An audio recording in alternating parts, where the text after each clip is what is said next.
All right, folks. I hope all is well. I thought this is, I don't know where I came up with this idea um, to do this. I want to give people a minute to get in here. Um, we're going to be discussing my 10 emotional scenes from The White Pill. Before we get started, this has been sitting on my shelf for a minute now. Lisa De Pasquale, former You're Welcome guest, dear friend of mine, she came to the after party I threw after Timcast, that disaster here in Austin, and she gave me a bunch of peeps to try. And I have to do them now, otherwise they're going to get stale. I'm not a Peeps fan. I am a big fan of when things come in like 80 different variations, like when they have all those Oreos and so on and so forth. So I'm going to try these peeps. And also it's going to drive people crazy later watching it afterwards, because they're like, when does he get to the book? So you want to do what you can to annoy the filthy casuals. So I'm going to, and frankly, I'm happy to put off reading this because it's not going to be fun reading those 10 sections. Okay. So the first ones we have, God damn it, Lisa. So are these party cake? Cake flavoring is not something I like at all. I'm going to try this. This is just getting me nauseous already. Plus, I've got some Dr. Pepper Zero to wash it down with, like a good, true American. I'm just going to tear off a little piece.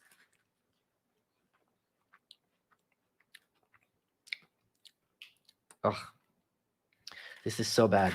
It's just like that, you know, that very fake artificial cake flavoring, which some people seem to like, and I don't understand. It's just so like just overpoweringly sweet. Like that's what this tastes like. Oh, I can't get these things back in the back. Why am I putting it away? I'm not going to eat this. Maybe some idiot will come to my house. Okay, cotton candy. If only these peeps were as sweet as you. All right, let's do this. I figure if I'm nauseated enough.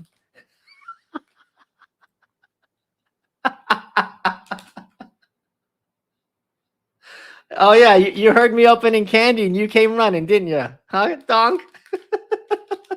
Well, I know your ways.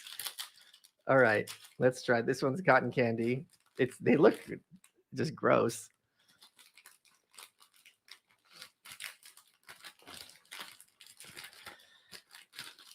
All right.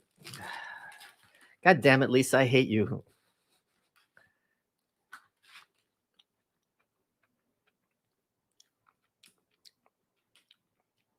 It's not really a strong cotton candy flavor. I'm just gonna bite them. Oh, there it is in the back end. It's actually not that bad. I think they literally just powdered them in cotton candy dust. As you started this, I was reading page 96. I'm assuming that's an accurate picture of you. I hope to do a book recap or chapter breakdown for my channel. I've learned so much. Thank you. Well, I learned a lot too, as I'll discuss when I'm reading this. Most of this was new knowledge even to me. Okay. Next we have, these are the cool ones. So Dr. Pepper peeps. Oh, there's something that's smuggled in somehow. I don't know what this is from. Is that from I don't even know where that's from. Okay. So Dr. Pepper, which is my primary method of hydration. I'm not joking.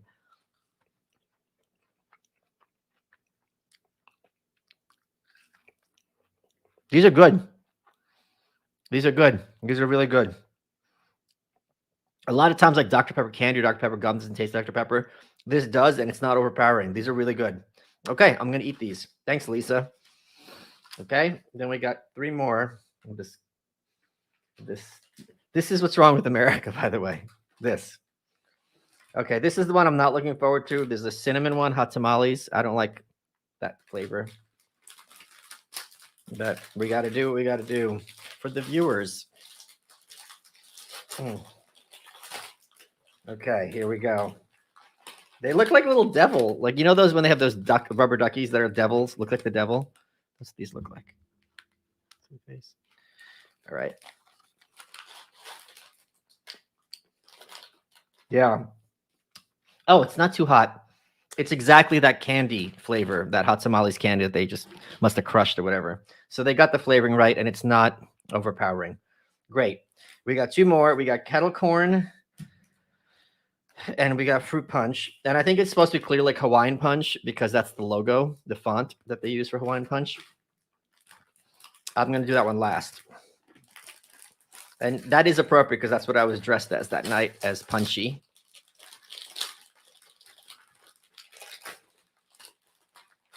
Okay, kettle corn. They're yellow on the inside.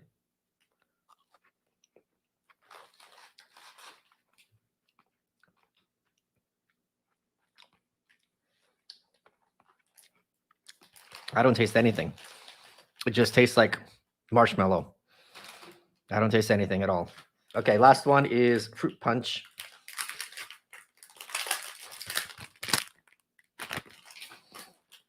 And then we're gonna start watching me cry. Let's see if I can make it through and not cry. I'm not holding my breath that it's gonna happen in terms of not being able to cry. All right, fruit punch, peeps. Oh, God, these are so gross. They're pink on the inside. All right. Oh. Ooh. It doesn't taste like Hawaiian punch. There's a lot going on. There's like lemon in there and orange. They did throw like a bunch of different flavors. It really changes a lot as you chew it. So these might actually be edible. But Dr. Pepper is by far the best one. The kettle corns are okay. Cotton candy, if you like cotton candy flavor, they nailed it. There we go. Okay. Michael, it's such a Russian thing to say, ew, this treat is awful. Well, I'll save it for my guest. Well, I'm not. That's true. I mean, someone might like it just because I don't, but they're going to get stale if they're open. Where is this? TradCon. Thank you, TradCon. I thought the TradCons hate me. Like, that's probably the ideology I least agree with, is the TradCons. Okay. So I sat down to, let's do the main event. Here's Amanda. What'd she say? As much fun as candy is, we're here to watch you cry in a second like normal people. Like normal people, not as normal people. Okay. So, or she means like normal people are crying. Okay. So here we go. So I just sat down and off the top of my head tried to figure out which scenes make me cry. And it turned out there were 5. It worked out perfectly because there were 5 that make me cry for negative reasons and 5 that make me cry for positive reasons. So I don't know how we can make a bet of this or somehow how many I'm going to get through. I thought I had made my peace with all this stuff. Writing this book was in many ways like an exorcism, emotionally. And then I did the Babylon Bee podcast not that long ago, drops on Tuesday. And I broke then talking about it. So I guess I'm not over it. Ugh, I think I have peep on here. It's disgusting. I guess I'm not over it. So these are scenes. So I don't know I don't know how we can play this game. I wrote it down on my phone, the 10 scenes. I'm going to pop them open, and I'm going to try to do them in chronological order. Okay, this is the first one. This was an excerpt from a book that was published in, it's a very short scene, but I think this one I'll be able to get through. So, because the thing with me that fucks me up the most is when things happen to kids. And especially in a situation like this, where you know that the odds are overwhelmingly high that the kids did not have happy endings after the fact. It's not like you read some horrible story, someone, had a fucked up childhood and then they become an amazing physicist or something. So that to me is the one that does the biggest number on me. Let me find that passage. Oh, God.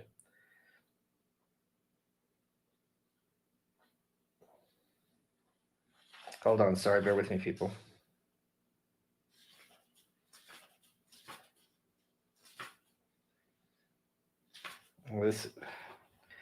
I just saw it 2 seconds ago. What the hell?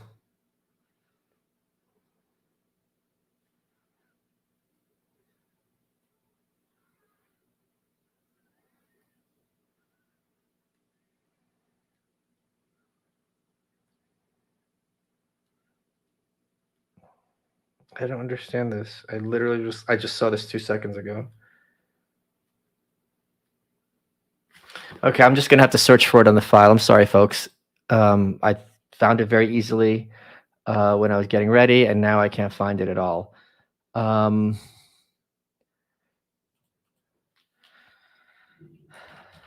whew.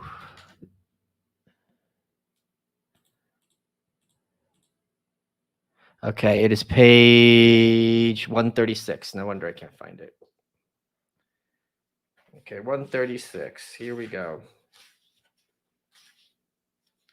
Okay, so this is the scene where they talk about how they okay, here I'll just read it from the beginning. Children had been Bolshevik targets from the beginning. Russian author Sergei Maslov recounts the 1920 arrest of a band of Moscow pickpockets, all between the ages of 11 and 15. The children were confined in a cellar and isolated from the other prisoners. Threats and promises of reward were alternately used to make the children point out their accomplices. After some fruitless attempts to make them speak, several employees of the Cheka, that's the secret police, entered the cellar, pounded the children with their fists, and, having knocked them down, kicked them with their heavy boots. They were dragged daily about the town on trams, in motor cars, and taken to railway stations to point out their accomplices. At first, the children tried to pretend they knew no one. They were still more barbarously beaten that night, and they began to betray their associates. This torture went on for a fortnight. If a child had the bad luck not to meet or point out a comrade, he would be cruelly thrashed. To escape the savage punishment, the children finally pointed out innocent boys whom they did not know. After 3 weeks of this, the young thieves were like small hunted animals expecting an imminent death. They sobbed, trembled, and shrieked in their sleep. The adult inmates, hardened prisoners themselves, had never heard such heartrending cries as those of the children when they understood that they were going back to the cellar. Okay, that I got through. All right. Okay, let's take a moment's breath. Okay, I'm happy with myself that I got through that. Let me turn up the air. It's hot in here. And I could do that from my phone because I live in the future. Okay, let's see I just want to catch up. What's this say? Send Michael money. He can't afford post-it notes. That's true. I stole these post-it notes in the UPS store near me where my PO box is. It's the truth. Don't be sad. We have race-based communism in the US soon. Just be patient. Let the Marxists do their work. This is your seasonal reminder to get Sticks on. Also, great chat with Shkreli. Sticks, was it Sticks or Razor Fist I got into it with? I get them confused. I think it was Sticks. He was clowning on me and Rogan, talking about Texas secession on Rogan's show, like, oh, and I just hit him back with like, you sound like John Oliver, and he got all ass mad. But he said he only wants to do shows in. I still think he's great. He still only wants to do shows in person, which I'm not doing at the moment. Okay, so that we got through that one. Okay, cool. Let's do the next one. Kids in Ubranka. What's the next one?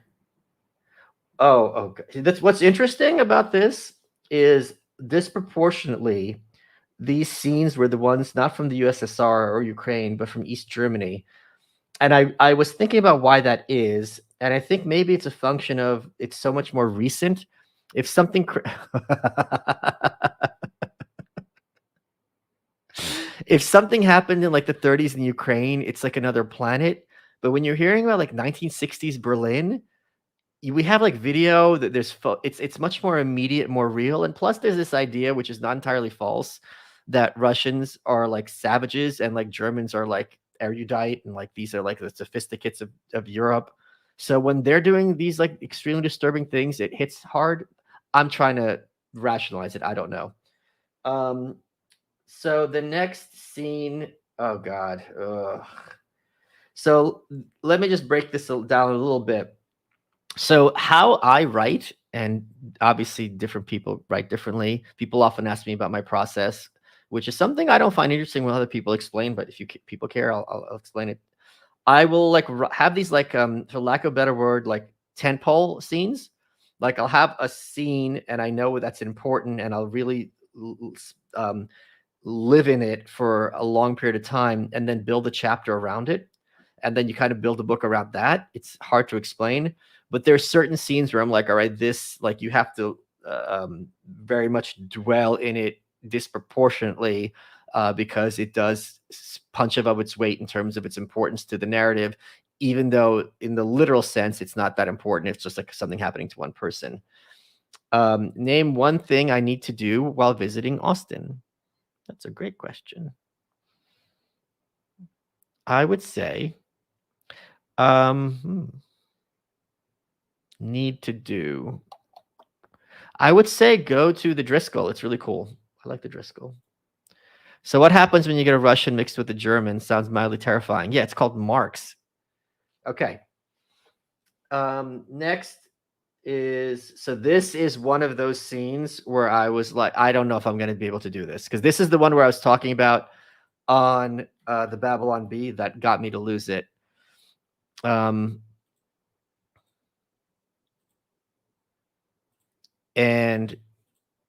I'm just looking it up on the computer.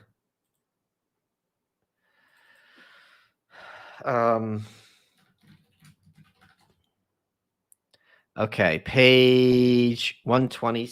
Oh, this is earlier, 125. Okay.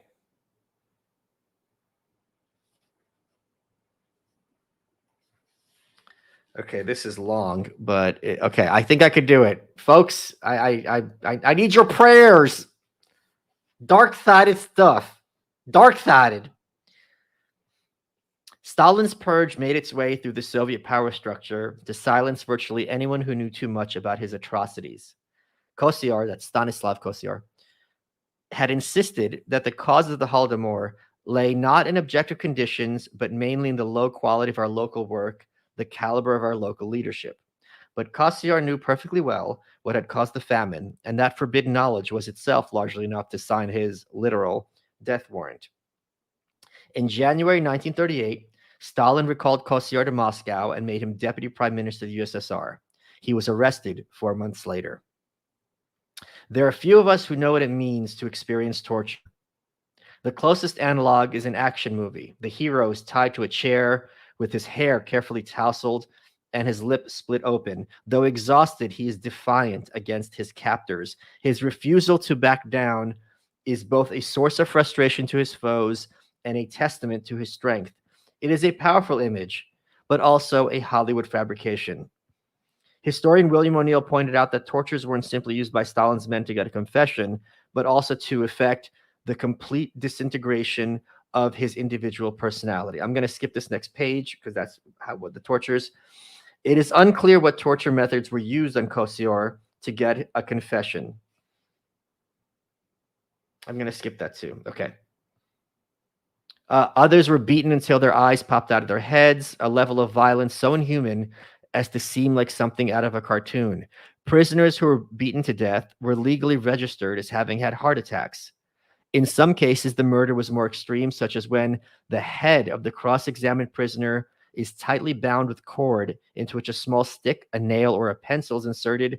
By rotating this inserted stick, the cord wound around the skull tightens to such an extent that finally the skull is scalped, the skin with the hair of the head coming clean off the skull. Did Kosyar stare down his captors with anger? Did he taunt them through the blood and pain, one eye half closed? Did he beg, ask to speak with Stalin, or demand it? Did he insist on his innocence until his voice went hoarse? Or did he save his energy and breath, knowing there was no point? If Kosyar had to stand in water for days on end, he did not break. If the NKVD subjected him to the swallow, where he was hoisted up by his arms and legs tied behind him, he did not break. It is unknown whether Kosyar's refusal to break earned him the grudging respect of his captors or simply angered them more. It remains unclear whether they had their eventual ace in the hole the entire time and were toying with him. I was going to say trump card, but now I can't use that term because it sounds like Trump.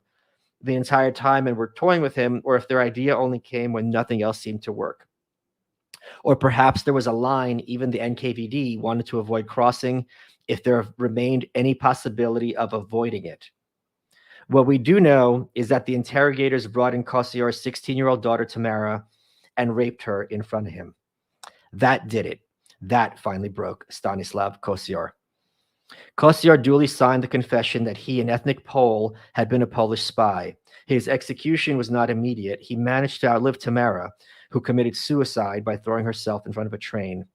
Whether Tamara's death should technically be counted as one of the NKVD's victims is an academic question. It is unlikely it was she who the New York Times had in mind when they published a 2017 opinion piece explaining why women had better sex under socialism. Okay, ooh, that's the first time I got through that without losing it. Yay! Okay, USA. Okay, let's catch up.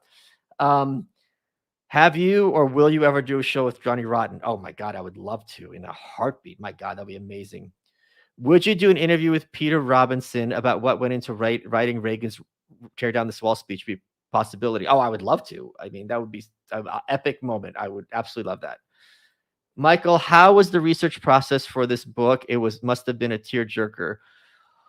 Oh God, it was such a nightmare. This is why it took me like 2.5 years. So like every time there was a reference, I'd read that book, and there was just so much to cover. And then I had to be sure I knew what I was talking about, because this is something that's so extensively researched and discussed. So, I mean, there's 600 footnotes. I don't remember how many books I read in reference to this. It just kept getting longer and more details. And the more you dig with this stuff, the darker it becomes. So it was just a process of reading and writing and reading and writing. I wish I was somebody to be more efficient about it. Okay, we did it. Okay, cool. Oh, I'm proud of myself. That was the first time I told that story without losing my shit. Okay, next. I'm just trying to do this in order. Oh, okay. This is the other extremely hard scene. This is the other like big scene in the book. And the awful thing about this one is I'm going to put up his picture. The fact that we have his picture really is makes this much more fucked up. So page 2, can't help the fact they're born fucked up. I'm going to put him up the picture in the chat. Peter Fector.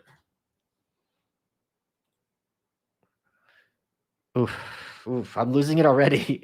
Fuck. Oh God. Ooh, okay. I can't look at this picture without losing it.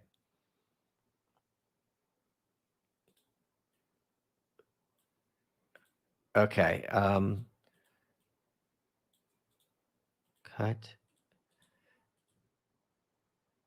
Okay. How do I post a comment here? So this is the picture that I am talking about. I just watched your interview with Dr. Drew. It would be really, really fun to watch him cross-analyze you and Lex, especially with all three of your shared backgrounds. I pitched that idea to Dr. Drew to judge which one of us is crazier when I have to follow up with that.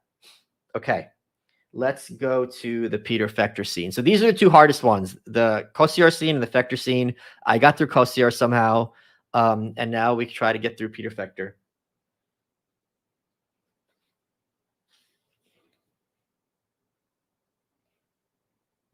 So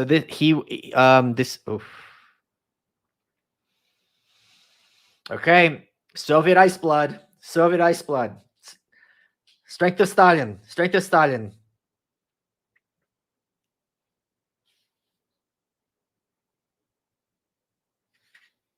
Okay, it's a page and a quarter. Okay, page and a half. Peter Fector became a household name about a year after the Berlin Wall was constructed. A bunch of East German kids planned to make a break for it one night, but when the agreed upon time came around, only Peter and his buddy Helmut had come up with the nerve. By this point, August 1962, the Berlin Wall was already a far more imposing edifice. There was a wire fence on the near side, which the two young men both managed to circumvent. Now they were in the death strip, the area between the wire fence and the further wall. Past the death strip was West Berlin. As the border guards opened fire, Helmut made it over. Fector, however, was not quite so lucky. He was shot in the pelvis and slid down, laying there exposed. A skirmish between the East and West German guards a few days earlier had left the East German guards too rattled to try and rescue Peter, while the West Germans could not reach him to help. As Fector lay on the ground, a crowd began to gather, chanting "Murder, murder" at the East Germans. They threw bandages down at the 18-year-old in an attempt to do something, anything, to save his life. He could hear West Berlin from where he lay, on the concrete and under the barbed wire.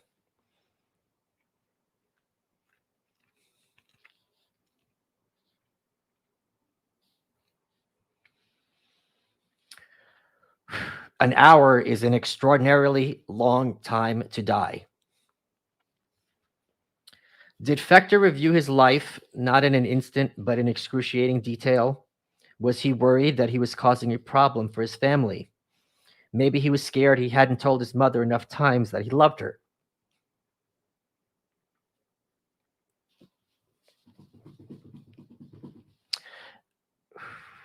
Maybe he regretted being too proud to thank his dad for how he had raised him, or maybe he didn't want to deal with thinking about them at all. For all we know, his thoughts turned to some girl he had had a crush on at school, someone who he wrote excruciatingly bad poems for, a girl who thought him a nuisance, but still liked having the attention.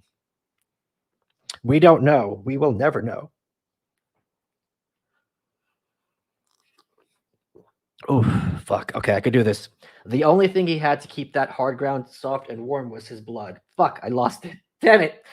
As the minutes passed, Fector's screams turned into pleas for help.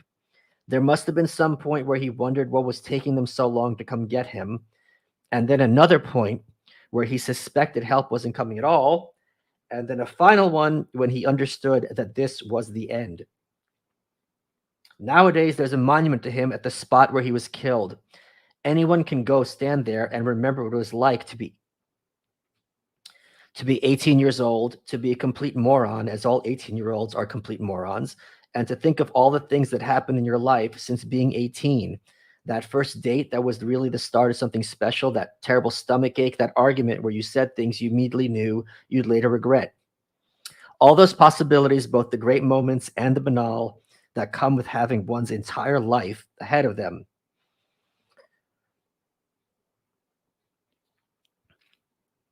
But Peter Fector would have none of this because some border guard just followed orders and shot the young bricklayer in cold blood.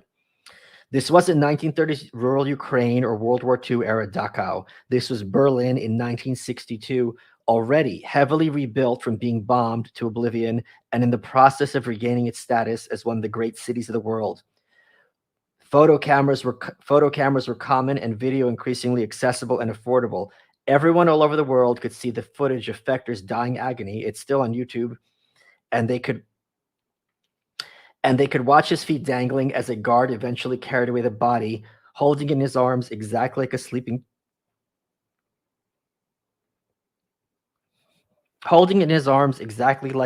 child.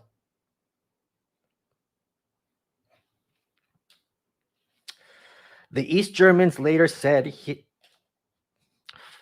I thought I could do this. The East Germans later said he had been a fascist. But everyone understood what he was, another victim of the Berlin Wall. Oh, God. Okay, that was going to be the hardest one, I think, because that's the one that always makes me lose my shit. Okay, let's take a little break. Oh, fuck. Whew. Okay. I've always struggled wondering where I stood politically, spiritually, and ethically until I started reading your work. This may sound drab or uncool, but I proudly consider myself an anarchist in part because of you. Thank you. Well, you are welcome. You are welcome. Thank you for pushing national divorce. It means a lot to me to know that I'm not alone. I'm pushing it too with my amateur fiction writing. Just you wait. I'm not done beating that horse yet. Okay.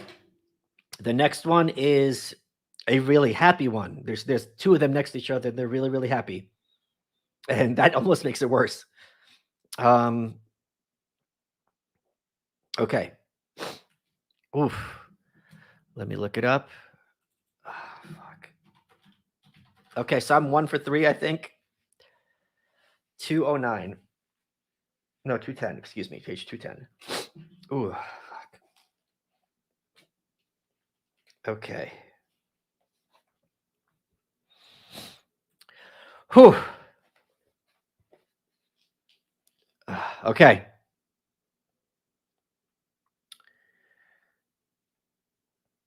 In May 19 oof, okay. In May 19 I'm just not, like, back to normal yet. 1 second, sorry, guys.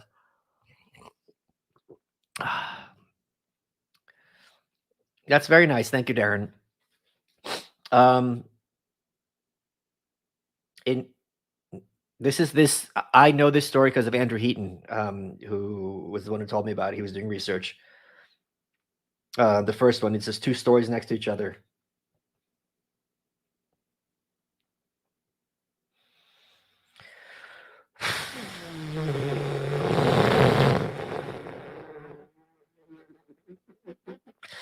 All right.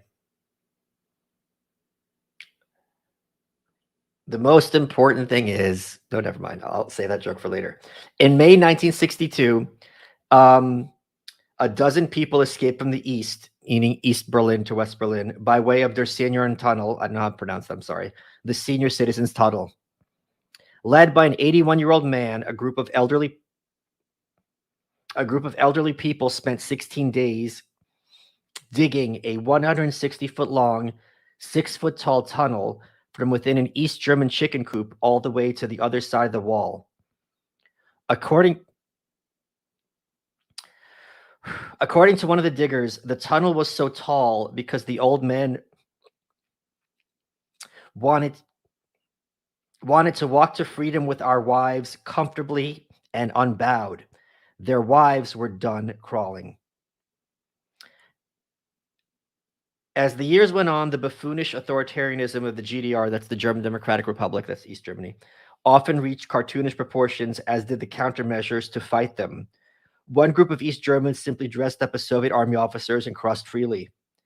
But in an ironic bit of famed German engineering, it was 20-year-old lathe worker Heinz Meixner who deduced an escape plan that no one else had thought of.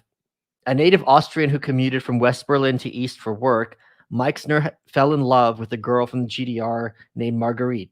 He knew that he had to get her out and his future mother-in-law for good measure. Checkpoint Charlie was the most famous crossing point between the two Berlins. Meixner borrowed a scooter and went there to cross.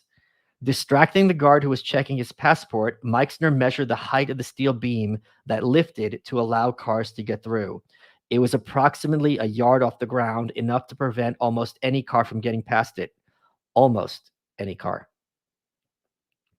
Meixner found an Austin Healey Sprite motor car for rent. Sans windshield, it stood 90 centimeters tall, room to spare. Meixner dutifully took off his vehicle's windshield and let some of the air out of his tires for good measure. His fiancée fit into the space behind the driver, while the mother-in-law was stored in the trunk like the punchline to an old joke. Meixner surrounded her with 30 bricks in case the guards opened fire on the rear of the fleeing car. On the morning of May 5th, 1963, Meixner drove up to the guard from East Berlin and showed him his passport. This time, Meixner floored it instead of going on to the customs inspection. He drove around the vertical bars, ducked his head, and easily drove under the steel beam before the guards could register what was going on. One is tempted to imagine them standing there shaking their fists at him as he made his successful getaway. In reality, however, Meixner was long out of their sight by the time the guards realized what that little red sports car was up to. Meixner and Marguerite were married in due course.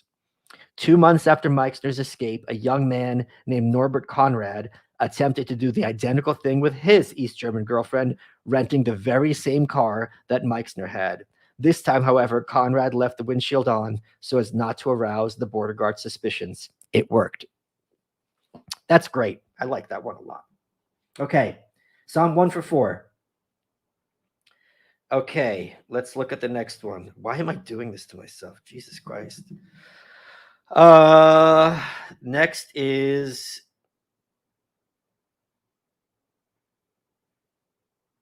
oh God. Oh God. Okay, let's take a breath. Amanda, watching you cry is way less enjoyable than one would think. I don't know. I can see how people would enjoy it. Oof. Okay. Okay. I can do this. Okay, I'm doing this. Oh, it's not like there's any like oh, this one's gonna be fine. These are the 10 like really fucked up ones.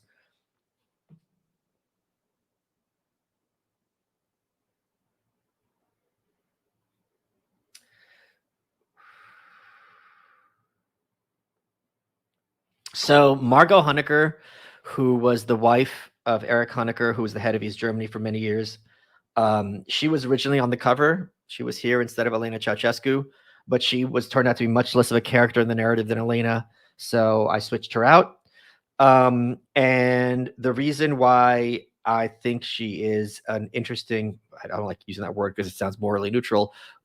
What I was interested by with her is, to me, and I don't think this is that uncommon, when women are pure evil, it hits different.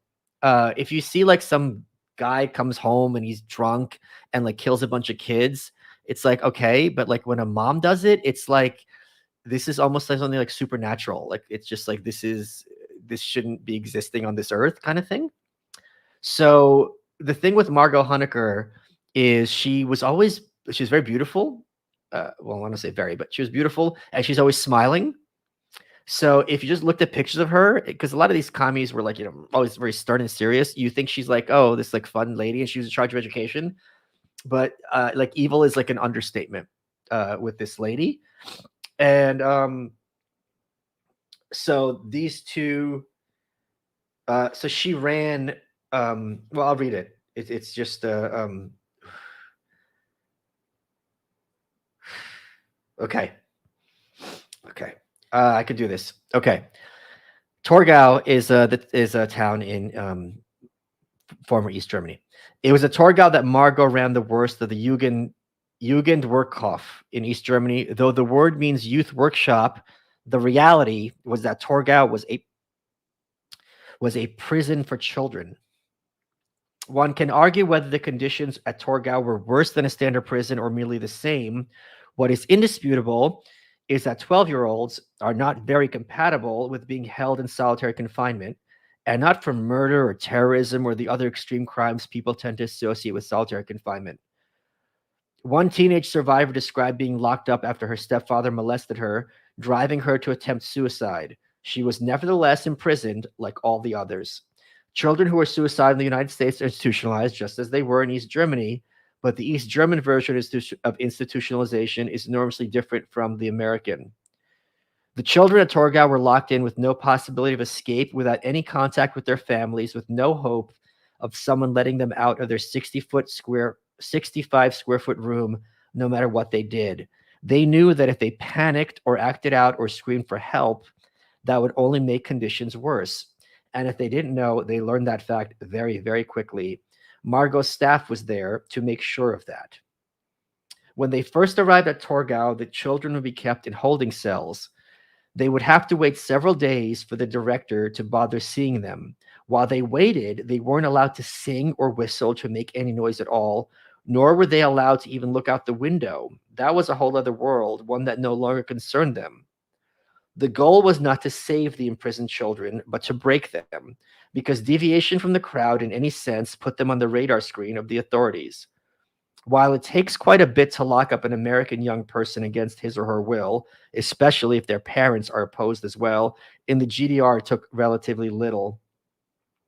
And just as with any other environment, the predators knew to go where the prey was, and the more helpless the prey, the easier it was for the predators. Not only could the Torgau caretakers assault the children who were ostensibly under their care, they were permitted to take the children home with them on weekends to use however they wanted in the privacy of their own homes. I'm sure you guys understand what I meant there. As German newsweekly Der Spiegel reported, not everyone could endure the conditions. A 17-year-old who ran away from Torgau while being transported was so desperate that he jumped into the river and drowned. Young people used shirts to hang themselves, drank industrial grease, and swallowed needles.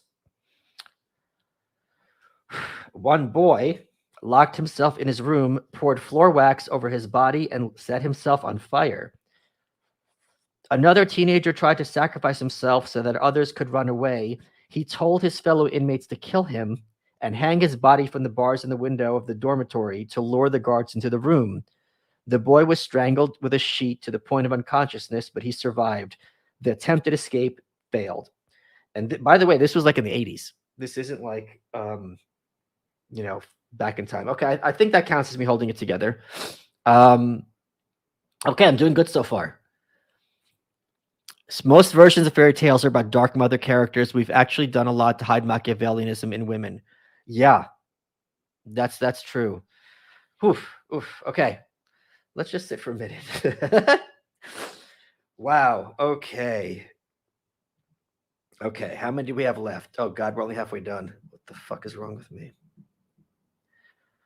Okay, this one is tough. This one was a cut and paste.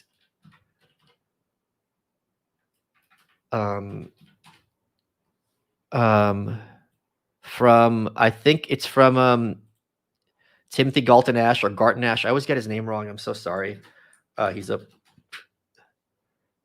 It's from his book, The File, I believe.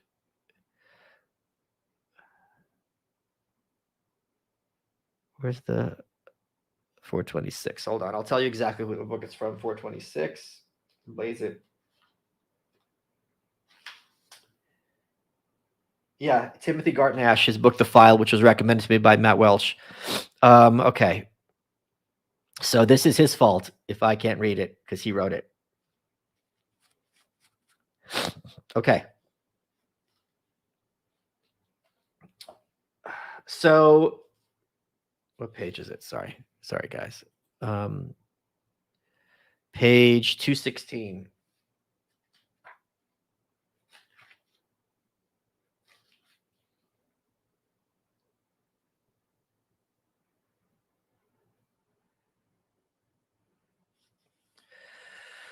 So this is kind of this is something that's ever thought of compiling Soviet anecdotes and jokes into a book. I want to thank Dave Sidesurf, who is with Natalie Sidesurf, made the Lex Cake. He gave me this book.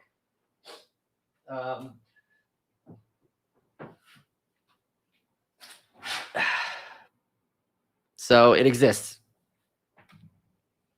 I think that there's others. My grandfather tried to give me one. It had like marks with a clown nose on the cover. I didn't. Okay. Okay, here we go. So what is completely crazy is that after Germany was reunified, they opened the Stasi files. So everyone who's a former East German had to ask themselves, do I want to know what the government knew? And do I want to know who's turning me in? And this was like literally everyone in that whole country had to sit down and be like, do I want to know? Or do I want to kind of just move on? It's I mean, when we think about oppression, totalitarianism, I think everyone watching this is sitting there would be like, do I want to know? Like it's tough. It's the kind of thing like, do you want to know that when your spouse dies, do you want to know if they cheated on you, or do you want to just remember them as they were? You know what I mean? Okay.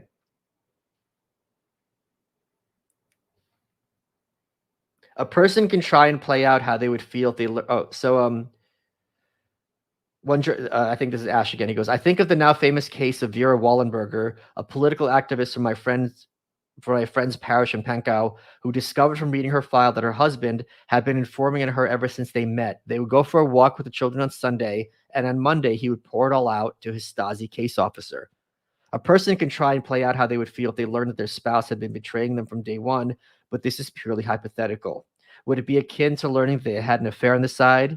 Easier to deal with since there wasn't any physical intimacy? Harder to deal with since at least an affair can be rationalized as meaningless acts of pleasure? If they lied about this, what else did they lie about? Or is this such a specific type of lying that maybe that meant they were honest in other contexts? Was it even lying if the things they said to the Stasi were the truth? As such, there are people in Germany whose job it is to prepare citizens for what they might find in these files. Frau Trumpelmann, who has a church background. Why is church capitalized? That's interesting, because I copied and pasted it. I'll look that up later. I don't think it's a typo.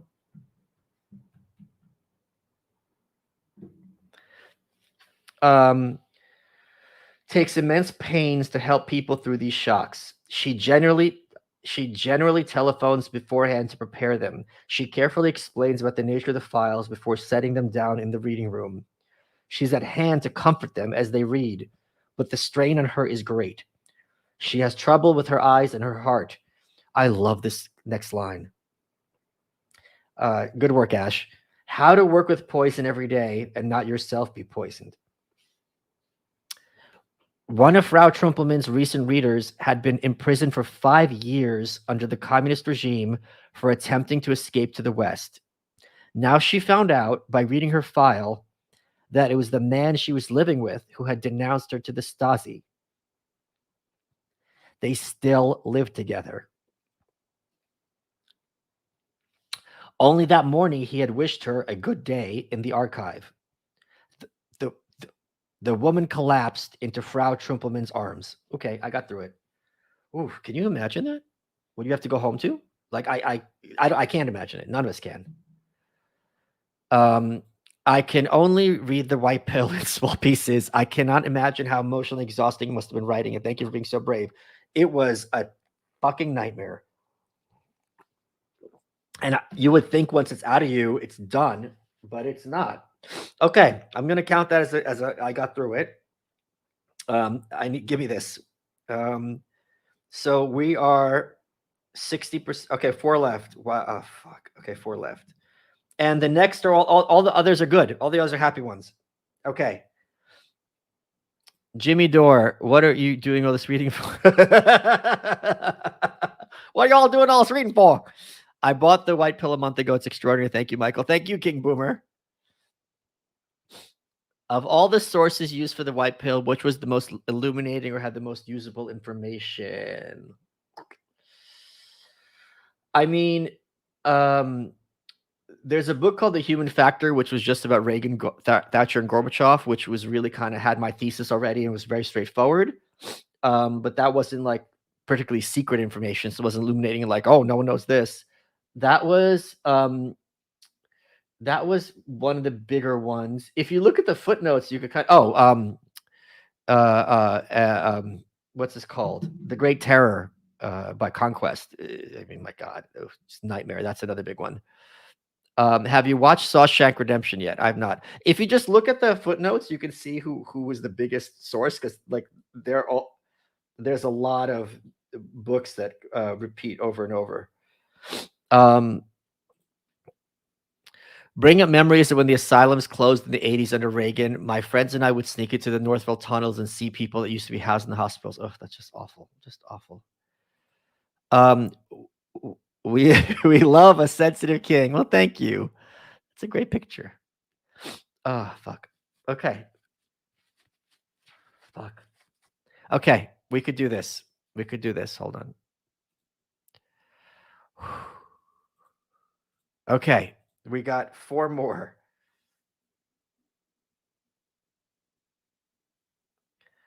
I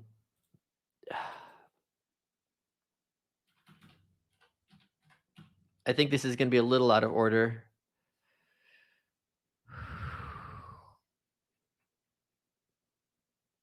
Okay, 332. Okay, I could do it. This one, it's going to be hard because I just talked about it on Twitter and I lost it then. But I could do it. No, I'm gonna say this for the end because it comes later. Okay, we're gonna do this one.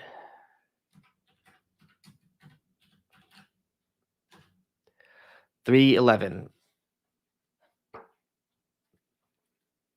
All the happy tears are at the end, which is how you'd want it to be.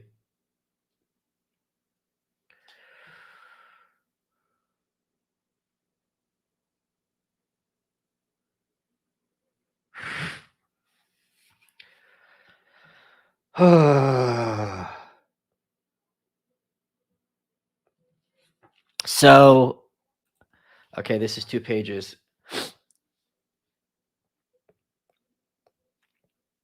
Okay. October 7th, 1989 was the date of a massive nationwide event to commemorate the 40th anniversary of the of the founding of the German Democratic Republic. Part of the event featured a visit from Gorbachev, and the Soviet leader did not mince words in his speech. When he insisted that life punishes those who fall behind, it was clearly a passive aggressive slap at Honecker, who could only sit there and bite his tongue at the humiliation in front of his colleagues. When the torchlit procession passed the dais where all the leaders sat, the chants from the marchers, East Germany's most politically reliable citizens, were clearly heard by all. Gorby, help us, they pleaded, help us. Gorbachev's German was poor, but he understood what they were saying. He also understood, even better than Honecker himself, how quickly the political geography was changing in East Germany. There were still almost 400,000 Soviet troops stationed in the GDR. The evening after Gorbachev left, their commander received a phone call with orders from the Soviet ambassador. Do not interfere in any way with internal GDR developments. Let them take their course. Double checking with Moscow resulted in confirmation of the orders. Regardless of what was to happen in East Germany, the Russians would be on the side of peace. That same evening, demonstrations erupted throughout the GDR by citizens who had realized that Gorbachev was on their side and not Honecker's, and that their authority strength was decreasing.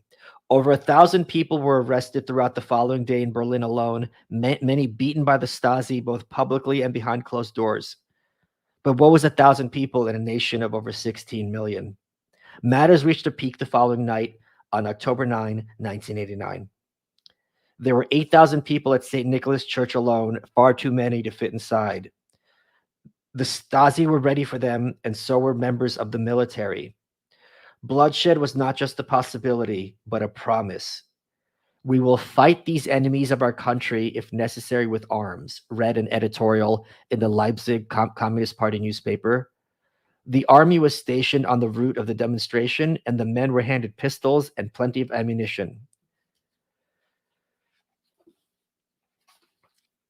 Many of the young soldiers burst into tears because they knew that their wives or parents or siblings were planning on marching that night, some with their children, and they knew what their guns could do to them. Some did their best to warn their families, but to what end? If it wasn't their own mother, it would be somebody else's. They had enlisted to protect their country, and now were being asked to murder families for walking down the street. By 5 o'clock, that was the one I didn't think I could get through, but I did it. By 5 o'clock, there were over 70,000 protesters outside the church. I'm just going to skip ahead. The Leipzigers lit their candles and marched. They held up signs insisting that they wanted peaceful change. The Stasi had spent decades infiltrating protest groups, but the East Germans had also spent decades learning their tricks. When Stasi officials with Stasi officers in plain clothes broke their cover and tried to pull people's banners away, they were swiftly surrounded by the crowd. The chant was steady and the same. We are the people. No violence. It was the largest protest East Germany had ever seen. Footage of the march was aired on West German television, and swiftly all of the GDR was aware of what was going on and how nothing was being done to stop it. Leipzig earned the nickname of Heldenstadt, Hero City. And there's just one part after this, which is really great, where Honecker's watching this as the protests are getting bigger and bigger. I love this scene. Honecker sat there with his men and repeating the same thing over and over. Now, surely something has to be done, he insisted. Among the men in the room was Colonel General Fritz Stirlitz, Chief of Staff of the Army. Stirlitz was no weakling and no dove, to put it mildly. As a member of the Nazi Wehrmacht, he had spent over 3 years as a Soviet prisoner after World War II. He was and remained a committed communist. But Stirlitz looked at Honecker and, as tactfully as possible, told the East German ruler to go fuck himself. We can't do anything, Stirlitz said. We will let the whole thing take its course peacefully. I love that. Oof. The thing that really fucks me up about this scene, and let me see if I can find the picture. There's this photo which haunts the hell out of me, of a dad, a young dad. He's like in his 20s. Sorry. A young dad, he's like in his 20s, and he's holding his daughter or son. You can't even tell the kid's like 5, with these Coke bottle glasses on. And the kid is holding a sign. It's like, I want a better education. And you have to think about that. They were prepared to like shoot the kid or shoot the dad from under the kid. And could have happened very, very, very easily. And you look at this picture and you're just like, my God, okay, I have it saved. I'll upload it to Imager. One second. You guys got to see this picture. It's so crazy. Here it is. I'll put this here and let me upload it to Imager. Oh God. I'm doing good. I'm doing better than I expected. I'm not going to lie. Not going to lie. I'm not going to support Imager. New post. Okay, I got to turn off this. Okay. Refresh.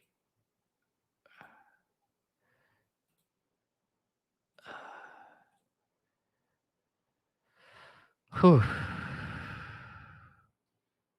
Okay, here's the picture. I'll put up on the screen for you guys. Like, look at this picture and you cannot lose it.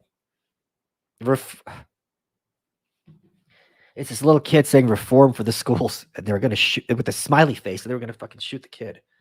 It's so crazy what goes on in these places. Oof. Okay, let's catch up on the super chats. Any plans to have on Destiny? I thought he was more red-pilled than blue-pilled. I thought he was just a red-pilled lefty. I got to get around to doing that at some point. I think that's a good idea. There's a brief story from a 3-part documentary series about Stalin from the 90s that talk about the killing of a boy by his parents during the Holodomor. I will not say what happened. It's too chilling to tell. Yeah. There's plenty of that in this book. Since Eric Weinstein won't release the podcast he did with you, would you be willing to have him on Your Welcome? Sure. That's an easy one. I've got the next 4 guests booked. If you're a member of my locals, malice.locals.com, you'll see them there with lots of other good stuff. And I do appreciate all the support, which allows me to do the work that I do. So thank you or apologized. Made you look. Okay. Let's see. Wow. I think I'm going to, only one of them is fucking me up so far. Okay. This next one's going to, they're all tough. This next one's going to be tough. They're all tough.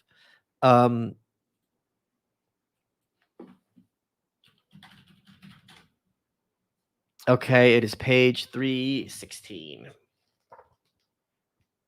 I love how the book turned out, by the way.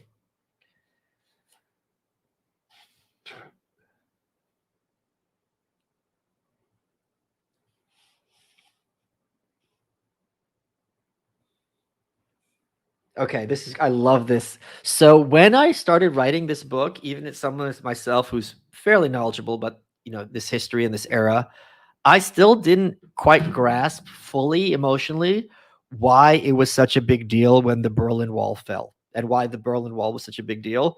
And that was one of the questions I made sure to answer in this book. Why was the Berlin Wall such a big deal? And why was it such a big deal when it fell? And I in my opinion, I think I accomplished that with this book. So it's, I had this funny tweet where a friend of mine texted me. He's like, how are you doing? I go, I'm going to write this with a straight face because I know how crazy it sounds. I've been spending all day crying about the Berlin Wall. And thanks to Darren, I've got a piece of the Berlin Wall, which is on my desk on Nightshade. And it's in my kitchen now. Was it hard to do the interview with Landau as his friend? No. So the Dave Landau interview I did a couple weeks ago, I went in there knowing 2 things. I went in there knowing that Crowder's people were going to really try to make a liar out of Dave, and that when people have fans are protective of the person. And I think that's a good quality. You want to, because a lot of whoever you like, unless it's Dolly Parton, people are going to attack them. So you want to kind of defend people that you like against these attacks. I think that's a very healthy, good thing. So I made sure when I was doing that interview to constantly stop him and try to look at things from a skeptical perspective, to be like, could it be this? Could it be this? I wanted to be as critical of what he was saying and specific as possible, because I knew otherwise later fans or Crowder or his people would fill in the blanks and say, well, this is what really happened. So I really almost did it like an attorney getting someone ready for testimony. And by the way, like, here's something else. That interview, it's like a third, if that, of the stuff that was pulled behind the scenes. So there is that video with the wife isn't that bad. The other stuff, which isn't for me to say, is much, much, much, much, much, much worse. Like much.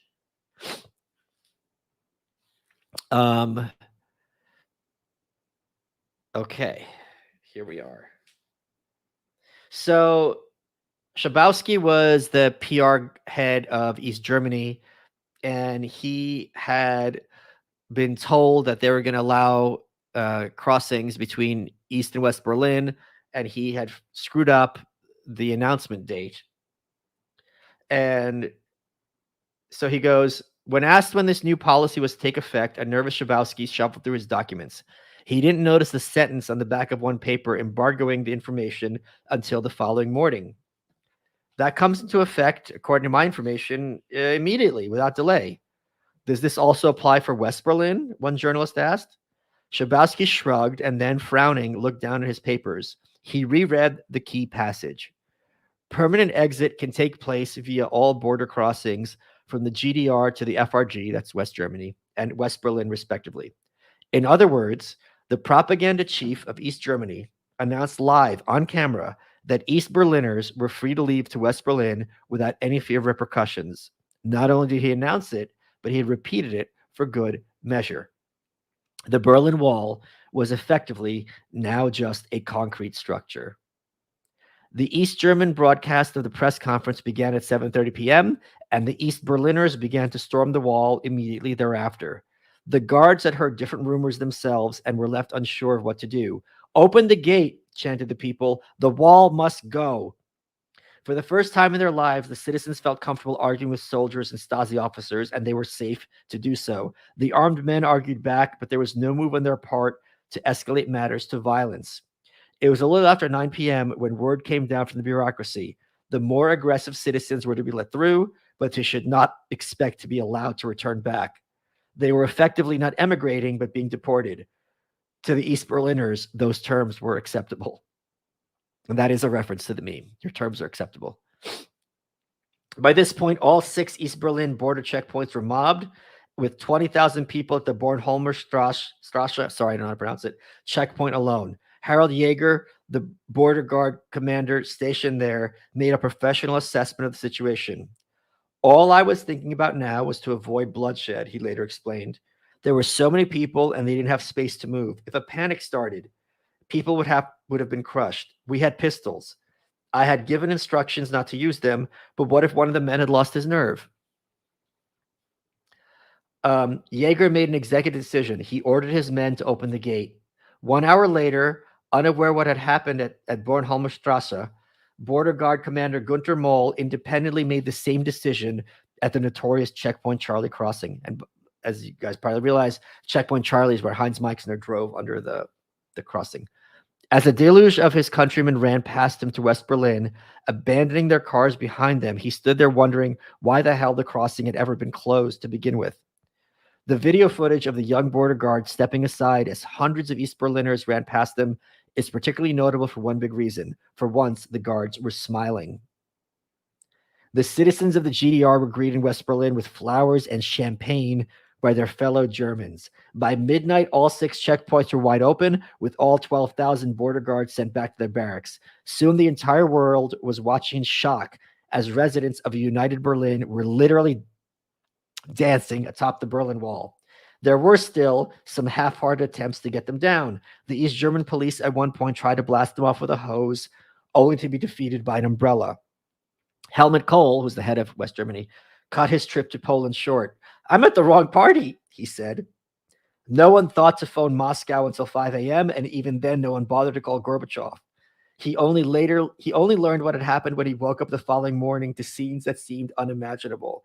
The thing that I love about that is if I was going to make like a movie about this, you just imagining Gorbachev waking up, probably wakes up early, 8 o'clock, whatever, maybe even 7, I don't know.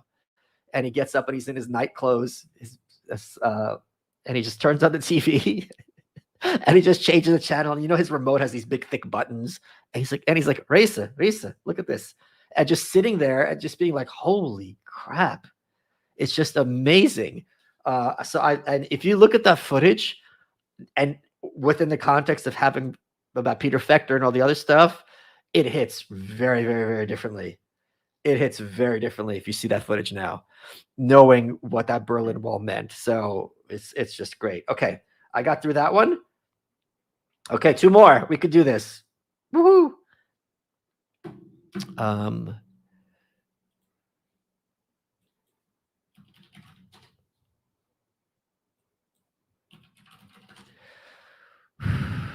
Okay.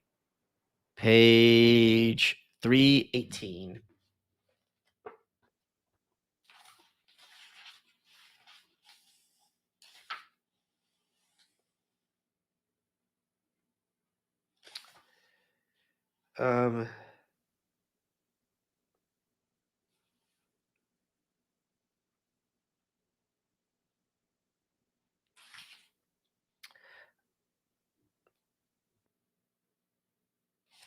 Okay, this is kind of long. It's the Velvet Revolution. I love this scene, like love it. I have over there an autographed picture of one of the guys that I discuss, which I'm going to hang over my desk where I have like kind of a hall of heroes. Right now I have from left to right Bowie, Andy Kaufman, William Lloyd Garrison, and Alexander Hamilton. And I'm going to be adding a few more once I get some more stuff.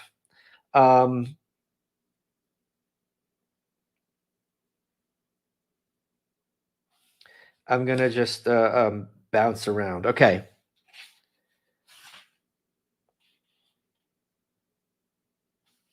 There was one popular gathering that the Czech authorities could not quash, the 50th anniversary of the murder of Jan Opeltal. Opeltal was a 24-year-old medical student shot by the Nazis for protesting against their occupation of Czechoslovakia. It was the Czech communists themselves who had propagandized him as a martyr in the decades following World War II.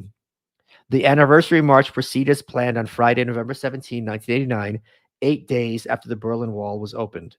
The crowds held banners denouncing communism and commemorating the Prague uprising of 1968, but the police did nothing. So as a little bit of background, there's something called the Prague Spring. In 1968, there was attempts to liberalize Czechoslovakia, and Czechoslovakia was invaded by, I think, 4 or 5 other countries, and it was put down, including literally tanks, and it was a very dark moment in history. When the march ended, most of the crowd dispersed, except for a group of mostly students who then made their way to Prague's historic Wenceslas Square. As they approached the square, they found their way blocked by both riot police and anti-terrorism squads, batons at the ready. The protesters gave the police their candles and they gave the police their flowers. They sat down in the street chanting, "We have no weapons," and singing songs. Then another group of riot police came up behind them. Now, that's such a visual, like you're sitting there singing, and then you just look behind you and there's more cops. They were trapped on the street for 2 hours, singing songs in the freezing cold. When they asked if they could go home, the police said nothing. It was at 9 p.m. when a riot squad van arrived and began ramming into them. That's when the police began their beatings. Over 500 people were injured, men, women, and children alike, and the 120 who were arrested were thereupon beaten again. Supposedly, there was one casualty, but the lesson of Jan Opeltal was that the life of one student can make a powerful difference. Rumors in communist nations were often far more truthful than any official media source, and soon a story got out that the police had murdered a student by the name of Martin Schmidt. Foreign media outlets such as the BBC and Voice of America reported the unverified story as fact. There were in reality 2 students by the name Martin Schmidt studying at Prague's Charles University at the time, and the government swiftly produced them both to demonstrate that they were perfectly safe and unharmed. After over 4 decades of communist rule, the authorities actually were telling the truth. And after over 4 decades of communist rule, the people did not believe them. Now that the authorities had chosen violence, everything was on the table. That weekend saw demonstrations that hadn't been seen in Prague since 1968, with the spot where the police had beaten the protesters taking on the form of a secular shrine. Students were now joined by every type of citizen, and all that the government could think to do in response was to arrest the activists who had spread the claim that Schmidt had been killed. The Czech analog to Lech Walesa was Václav Havel, their version of the dissident figurehead who fought the authorities for decades while getting arrested and subsequently released. A prominent playwright, Havel's career was destroyed due to his support of the Prague Spring. His works were banned in Czechoslovakia, while he himself was forbidden from leaving the country. Havel has suspected that the end of the Berlin Wall meant that things would change swiftly in Czechoslovakia as well, and he returned to Prague from the countryside to take part in the escalating drama. I'm just going to skip ahead. The protests grew and continued over the following days. The energy was felt in every segment of the country. Actors went on strike, and so did the football players. The Monday alone after the police violence saw 300,000 protesters. A new symbol of defiance arose, holding up keys and shaking them in the air, telling the communists to pack their crap and leave. I originally wrote pack their shit. The Magic Lantern, that's where they all met, it's a theater, became a beacon to a wide swath of ideologies which had one agenda in common: freeing Czechoslovakia from Communist Party rule.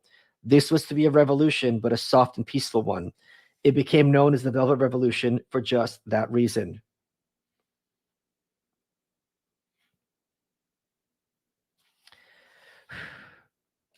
The Czechoslovakian government tried to censor the imagery of the protests from the television news, but there was too much foreign coverage to keep the information from the public. Nor was it possible to sweep the story under the rug, not when hundreds of thousands of people were demonstrating in freezing weather. Word of mouth alone would have been enough to inform the entire population, in the cities at the very least.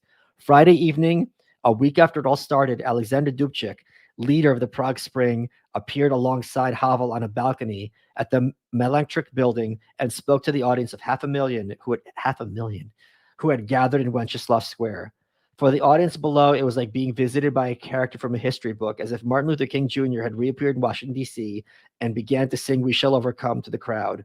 The spirit of 1968 was alive and well in Prague. And long story short, as a test, the Civic Forum called a nationwide general strike for Monday the 27th. It was instantly clear that virtually all the workers were on the side of the protesters and against the communists. The television anchor who delivered news of the strike simultaneously announced that he was joining it. The Communist Party officially abandoned power the very next day. Isn't that great? I just love this story. Okay, I didn't cry. Ha, there's one left. Ha.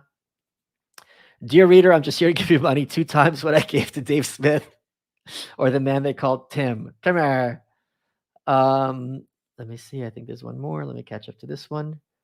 The YouTube promo for this book was so powerful. Do you see value in a longer form documentary based off this book? Yes, but it would be very hard to do. And I don't know how I would condense it. I would want it to be 4 hours and not like 1, because there's so much happening.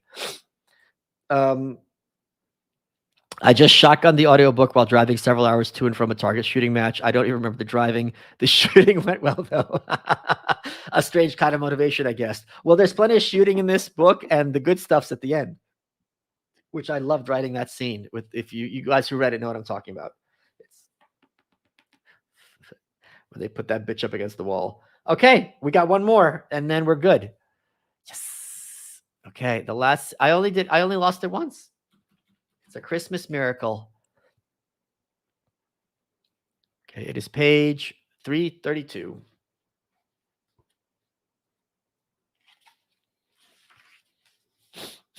By the way, one of my favorite criticisms of this book, there's is like, I don't get it. Oh, how does this apply to now? It's not the same.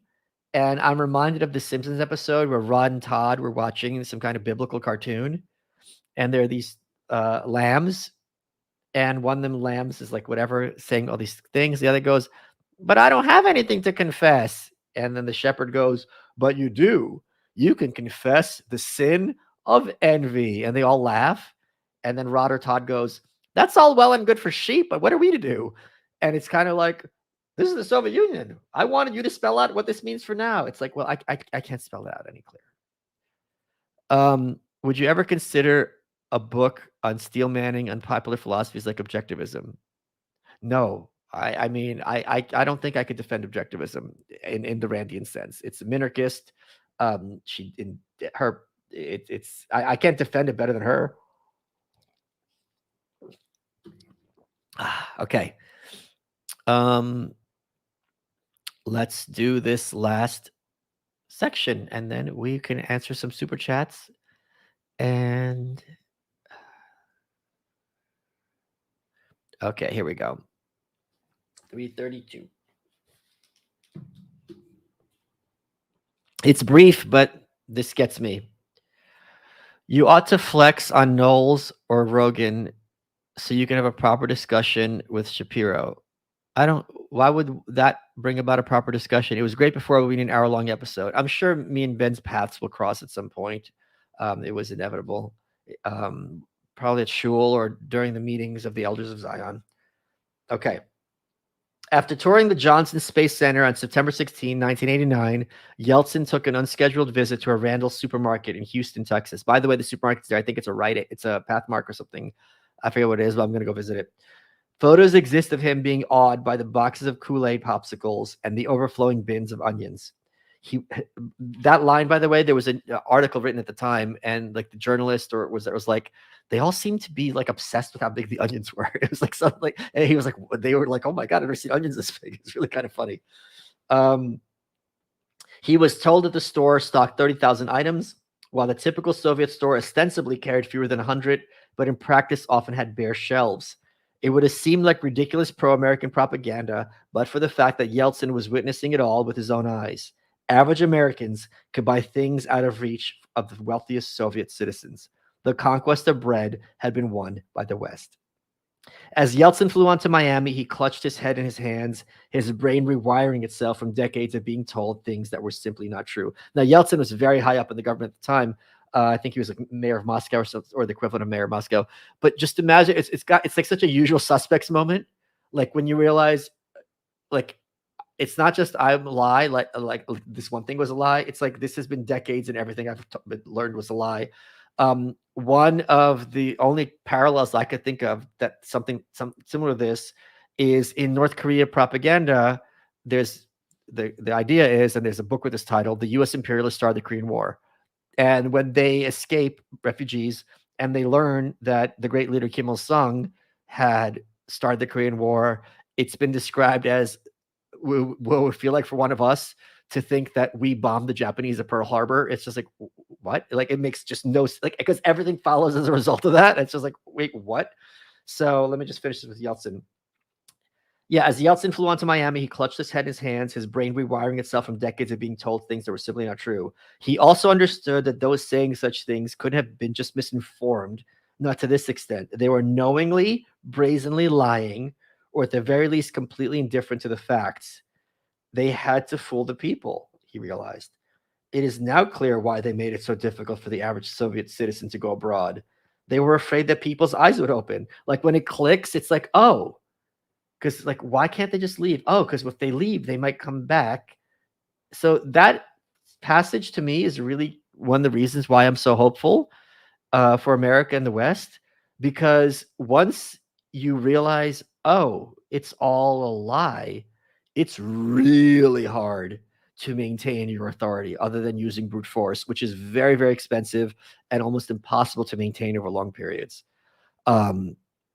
So it's just, yeah. So anyway, okay, those are my 10 parts. I hope you enjoyed it. I'll stay on for a bit with super chats. I went 1 for 10. I think that's pretty good. I'm kind of surprised that it was that few. I guess it's different when you're reading it than when you're thinking about it, because when you read it, you're kind of thinking as an editor or as a writer, as opposed to someone kind of living in the moment thinking about the story. So yeah. Whew.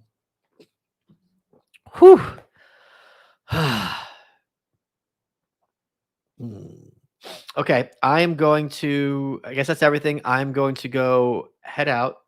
I hope you enjoyed this.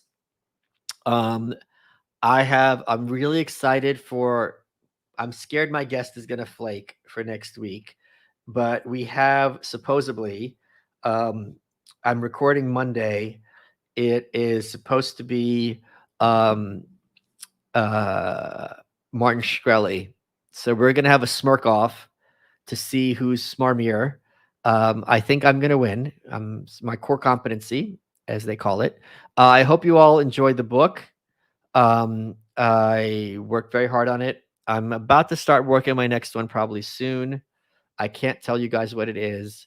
And I might actually have to go through a mainstream publisher, if only for the purpose of moving the Overton window. But then the question is it really going to move it? Because they'll ignore it. So I don't know. I'm very much on the fence, and I have a lot of thinking to do. But yeah, I hope this was fun for everybody. And I officially in 2 weeks am going to driving lessons. I got my buddy Colin Robb. He's a professional race car driver, and he was the national indoor skydiving champion or some shit. Like, he's one of these extreme athletes. He looks like he's 12, and he's a great kid. So we're gonna film that, and I might even live stream it if I can figure out how to do that. And it'll be really fun watching me at the tender age of 54, finally learning how to drive a car. The tunnel built by the elderly is my favorite source of the white pill. It's my thank you, Andrew Heaton, again. It's my God, it's just so great. So that's gonna be fun watching me learn how to drive, and hopefully I won't be in traction. Okay, guys, take care, and I will see you soon.